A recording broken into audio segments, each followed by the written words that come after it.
You are listening to the first episode of the Sorrowful Men podcast. I am Amin, one of the co-founders of a podcast of Ice and Fire, The Lord of Kingsgrave and Hand of the Queen. Today, I'm joined by two other important members of the Song of Ice and Fire community. First, we have Marc Kleinhenz, editor and driving force of A Flight of Sorrows. Hello, Marc. Hi, but I have to take issue. I am not important. Yeah, okay. Moving on. We're also joined by Steve Attewell from Race from the Iron Throne and someone who has guest hosted on a podcast of Ice and Fire, actually. Hello, Steve. Hey, how's it going? Good. So we are going to dive in today. And what are we starting with, Marc? I think we're going to start with announcing the audiobook version of Flight of Sorrows. Cool. Actually, on a podcast of Ice and Fire, we jokingly talked about doing that. So it was a big surprise and a good surprise for me that we're actually going to do it, and I'm really looking forward to it. Can you give us some more details about it? Well, it's funny because while you guys were recording that podcast, and obviously we at Tower of the Hand weren't privy to that recording, we were talking about just doing audio samples. Just have we're going to have Miles read his essay about Jon Snow first, and we're just going to have that in the podcast and just have another way of people to access the material, hopefully enjoy the material. Yeah. And then you guys were like, hey, let's just do the whole thing that way. Yeah, there's a lot of people that do their contact through the books are through the audiobooks for whatever reason. They listen during commute, or they have visual disabilities, or just prefer audio. So why not produce an audio medium for them for our book, right? I have a confession. I've never listened to any of the Song of Ice and Fire audiobooks. I've tried, but I find Roy Dotrice's accent kind of off-putting. Yeah, you guys, I mean, always mention on the podcast of Ice and Fire how controversial this Roy person is. Yeah, there's two camps. I mean, Kyle especially likes the audiobooks in general, and he loves Roy Dotrice. Mimi doesn't really like some of his accents. I mean, there's a lot of people that love it, and a lot of people that don't. So it's kind of a split issue in the fandom. And isn't he in the TV show too? Yeah, like he's done a lot of acting. He's a very impressive actor and has been in a lot of TV shows and movies and stuff. So I think he's good friends with George. Is that how Didn't they meet on Beauty and the Beast, I think? That could have been when they met. Interesting. So, details. We are going to have special features for the audiobook. I'm not entirely certain how exactly the pricing structure is going to work. I know we're definitely going to do Amazon MP3. I don't know if we're going to do a CD or not. It turns out the economics of doing a print version of the book and doing a CD is very astronomically more than doing electronic versions, unfortunately. Yeah, that makes sense. And a big reason why we priced the ebook at $6 is because, well, it's only 40,000 words, which is probably, I think, the length of your average young adult lit book. But also, I really dislike having to pay only $10, $15, $16 for books. It's just a complete and utter ripoff. There's no excuse for it. Yeah, the ebook medium is different from books, and you have to adapt to that and go with appropriate pricing. So I want to keep it cheap. I want to keep it accessible. I want to keep it friendly. We're here to not gouge people. Although, particularly on winteriscoming.net, we had quite a few people make that assertion. I'm not sure if you guys noticed that or not. No, I've missed it. I think when the book was first announced, I saw those. I haven't seen that. I've seen mostly positive comments after it was released.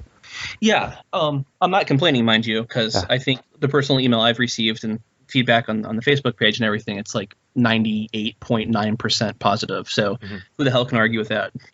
I can see that there is the possibility, especially with the TV show, of people just jumping on the bandwagon and trying to come in late to this sort of thing and just to make a profit. So I can see why some people might be against that, but I feel like that's not the point of our ebook. Like all of us have been in the books at least some time and are dedicated to the community. We didn't just show up just because of the TV show and trying to make a profit of it.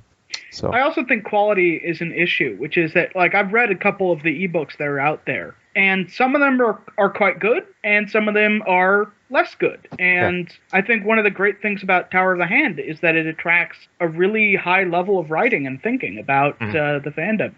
Why, thank you. In fact, I always thought of Tower of the Hand kind of like the academic journal in this area, and people would yeah, kind of. It is like that. People would submit works and it'd be there and peer reviewed by the comments. So I wasn't surprised that you chose this medium, like Tower of the Hand, as like the driving force or like the banner for this project. So that's interesting.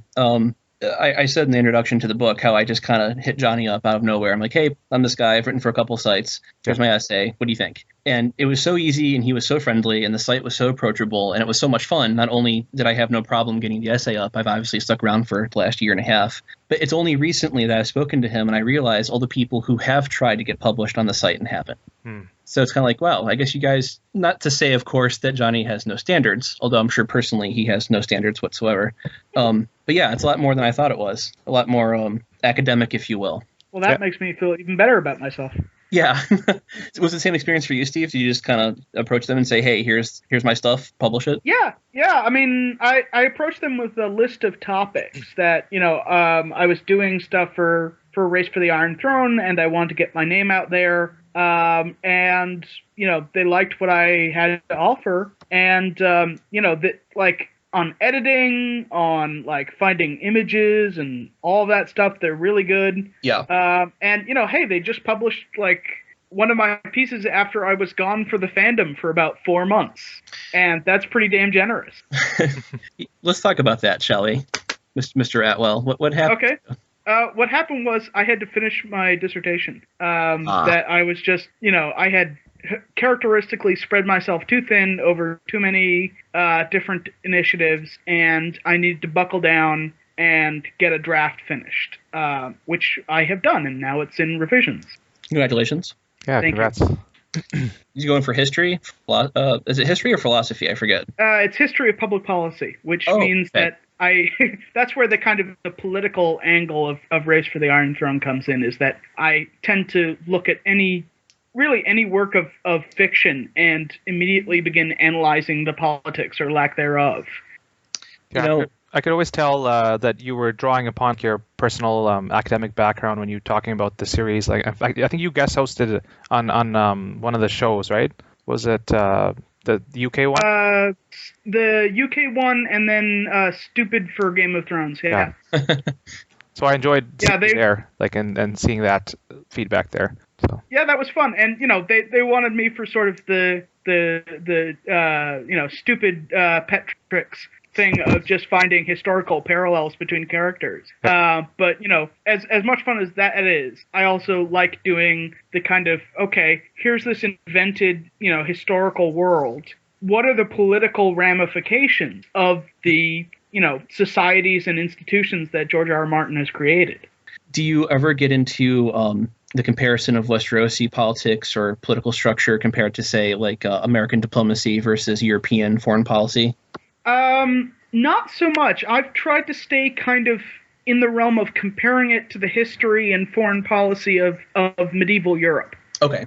Because, one of the things that we often screw up when we think about other time periods, other kind of levels of social organization, is that we sort of build from our own experiences, and we think, well, Robert must have been an awful king because, he was 6 million crowns in debt. And that makes sense to us in the 21st century. But, if in the medieval context, every king in Europe was in debt and, frankly, habitual bankrupts because they didn't really have a functional tax system, and wars were expensive, and there wasn't a differentiation between, the king's personal, needs and the needs of the kingdom. So those are the kind of things that you have to keep in mind. So I like building from sort of, okay, here's King Robert, and over here's Henry VIII. And neither of them could manage their finances. Does it mean that Robert was the worst king ever? Interesting. Yeah, I'm completely ignorant when it comes to medieval time period. Completely ignorant. So I should read your stuff, I guess, is what I'm saying.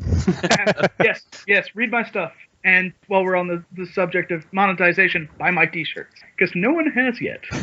Or not that many people. Well, the small folk don't get any love in the Game of Thrones, so. Small folk has gotten a little bit of love.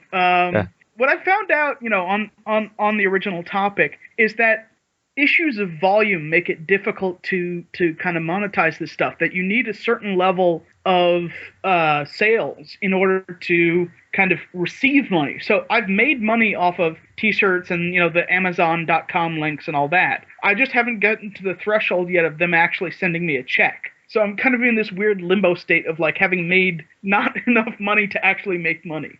Yeah, my writing job. I have a boring office day job, and then my night job is freelance writing for a whole bunch of different websites, and it's embarrassingly sporadic to get a check, I have to say. So I feel you.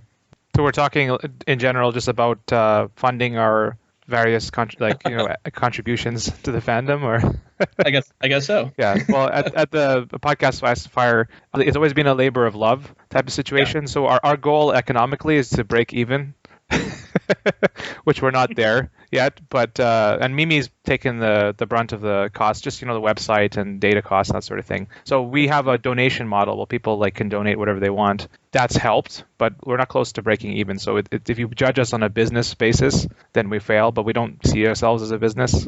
We're happy where we are. I feel like we both, like us and you, Stephen, have made a contribution to the fandom. So yeah. Oh yeah, sure. Yeah. And the current crop of business writers, they write about how the current monetization, or the current currency of online transactions is called likes on Facebook, for example. Yeah. So I wonder, are you guys successful that way?